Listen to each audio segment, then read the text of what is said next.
have Jitendra Singh, MOS PMO, who's joining us live on the broadcast. Good afternoon, sir. Thank you for joining us on NewsX. First of all, many congratulations. As far as UP is concerned, it's a phenomenal landslide victory. What would you say? It's a saffron wave when it comes to, of course, UP, Uttarakhand, Goa, and even Manipur. Yeah, thank you for congratulating, and let me, in all the humility on my behalf and behalf of the Bharatiya Janata Party, thank the people of Uttar Pradesh and all the other states for having given Bharatiya Janata Party another chance, and also more than that, having endorsed the kind of political culture, the kind of political approach, and the all kind of inclusive vision that Prime Minister Modi has sought to introduce in this country. And I would say this also heralds the beginning of a new political culture and a new political movement.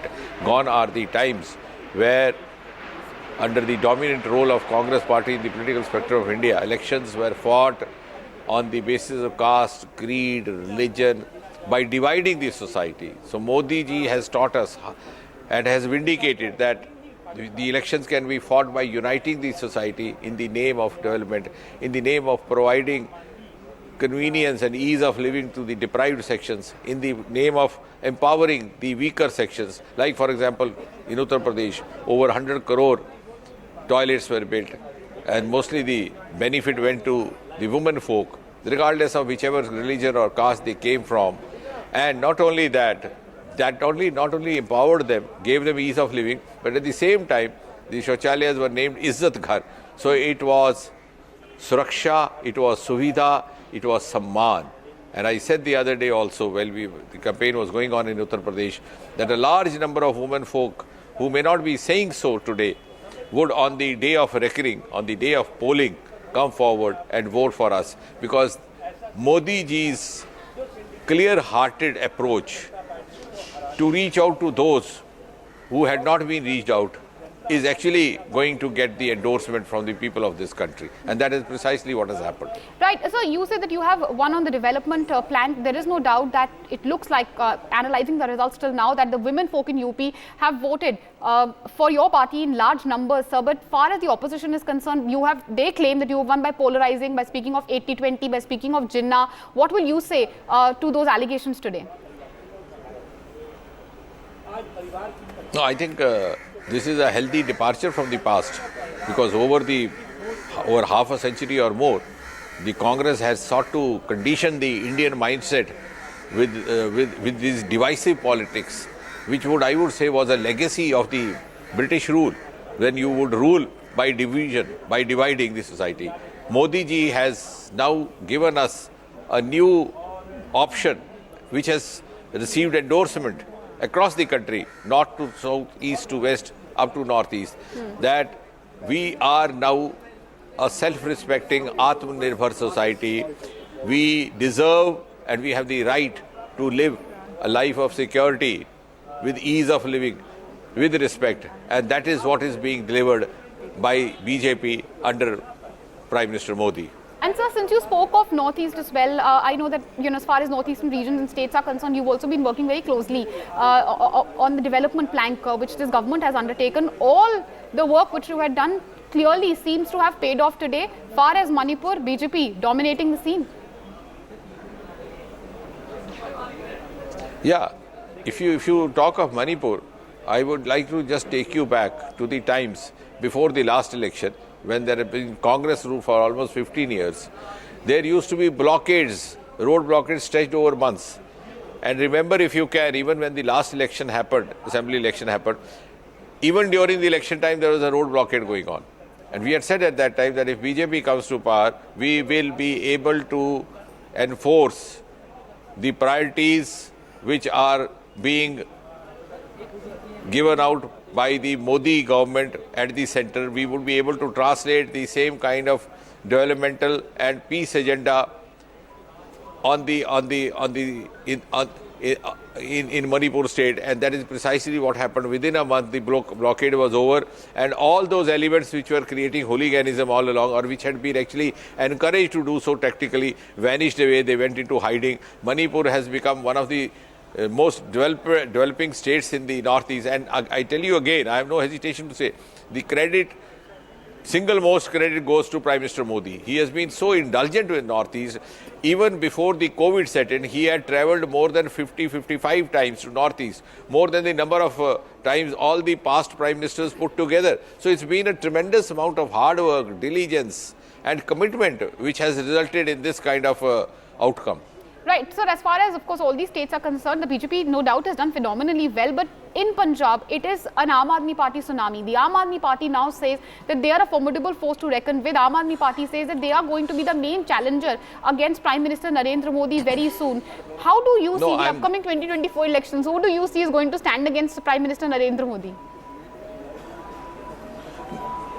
No, I'm glad you asked that, because I would like to take a minute or so to explain that, because there are certain unspoken observations not said about Punjab. Okay. I don't think it will be fair to draw a parallel of Punjab, Uttar Pradesh or Manipur, for the simple reason that in Punjab, the vote which Aam Party has secured is not necessarily a pro-Aam Aadmi Party vote. I would rather look at it as an anti-establishment vote. And incidentally, Bharatiya Janata Party was not a part of the establishment in Punjab. On the contrary, we were living up to the commitment of the NDA alliance dharma. Because Akali Dal had been our oldest alliance partners, there were occasions when suggestions came in, even during the last assembly election, that if we part ways with Akali Dal, we would be able to fare better. But we did not do, because this is a party which is based on certain principles. And we always reiterated that even during the times of emergency, when all our senior leaders, including Vajpayee ji, Advani ji, was put behind bars, it was the Badal, the senior Badal, who came out in support of BJP, and therefore we were trying to live up to that dharma. It was only they chose to walk out, and when they chose to walk out, we had to start afresh. And I am sure in the times to come, once again, the only viable option before the people of Punjab would be Bharatiya Janata Party. But as of now, do you see Arvind Kejriwal as your main contender, sir? Because that's what the Aam Aadmi Party claims.